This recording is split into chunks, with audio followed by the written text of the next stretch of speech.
নমস্কার বন্ধুরা, টুম্পাস কিচেনে সবাইকে স্বাগত। আজ তৈরি করব সজনে ফুলের বড়া। ঋতু পরিবর্তনের সময় এই ফুল কিন্তু দারুণ উপকারী।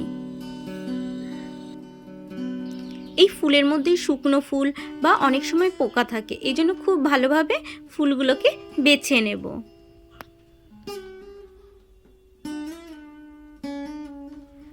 ফুলগুলোকে ধুয়ে জল ঝরিয়ে নিয়েছি।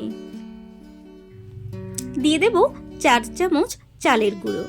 চালের গুঁড়োটা একটু বেশি দেব আর বেসনটা একটু কম দেব। বেসন দেব 3 চামচ। দিয়ে দেব 3টে কাঁচা লঙ্কা কুচি। দেব হাফ চামচ হলুদ গুঁড়ো, 1 চামচ নুন বা স্বাদ অনুযায়ী নুন, আর দেব হাফ চামচ চিনি। চিনিটা অবশ্যই দেবেন, তাহলে খেতে ভালো লাগবে। এগুলোকে হাতে করে অল্প জল নিয়ে মেখে নেব। যেহেতু ফুলের মধ্যে জল থাকে, এই জন্য অল্প অল্প জল দিয়ে মাখবো।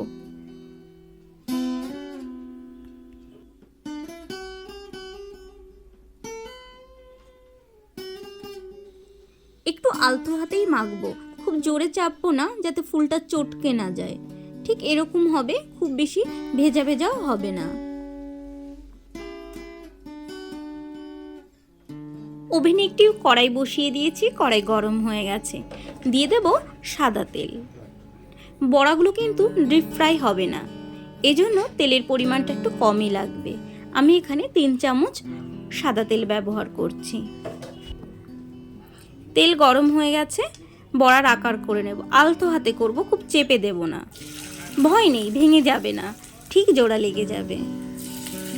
আলতো হাতে করলে বড়াগুলো মুচমুচে হয়, খেতেও ভালো লাগে। এভাবে সব বড়াগুলো আমরা তেলের মধ্যে দিয়ে দেব। ওভেনের ফ্লেম এই সময় একটু লো রাখতে হবে, না হলে নিচের দিকে পুড়ে যেতে পারে আর ফুলগুলো ঠিকভাবে সেদ্ধ হবে না, তখন খেতে তেতো লাগবে।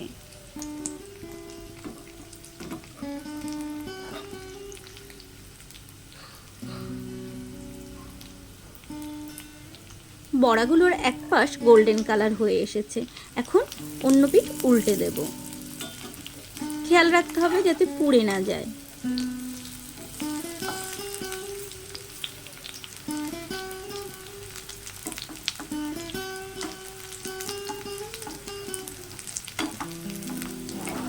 বড়াগুলো আপনারা শুধুও খেতে পারেন, ভাতের সঙ্গেও খেতে পারেন, দুভাবেই ভালো লাগে খেতে। বড়াগুলো এপিঠও লাল হয়ে এসেছে, এখন দুপিঠ বেশ মুচমুচে করে ভেজে নেব। যেহেতু চালের গুঁড়ো দিয়েছি, তার জন্য বড়াগুলো বেশ মুচমুচে হবে। আপনারা সবসময় চেষ্টা করবেন বেসনের থেকে চালের গুঁড়োর পরিমাণটা একটু বেশি দিতে, তাহলে বড়াগুলো খুব মুচমুচে হবে। বড়াগুলো আমাদের ভাজা হয়ে গেছে, এখন গ্যাসের ফ্লেমটা একটু হাই করে দেব। হাই করে দিলে তেলটা অনেক তাড়াতাড়ি ঝরে যায়। যে কোনো ভাজাভুজির ক্ষেত্রে আপনারা যখন তুলবেন, তখন গ্যাসের ফ্লেমটা হাই করে দেবেন, তাহলে বড়াগুলো থেকে তেল ছেড়ে দেবে।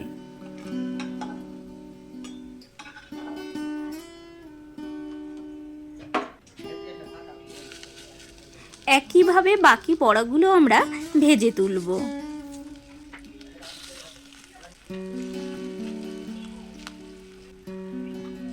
দেখুন, খুব বেশি তেলের প্রয়োজন হলো না, যে বাকি তেলটা ছিল সেই তেলেই সব বড়াগুলো হয়ে যাচ্ছে।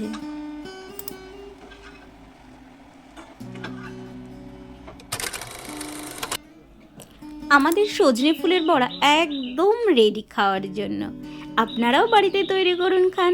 আর আমার রেসিপিটি কেমন লাগলো কমেন্টস করে জানাতে ভুলবেন না।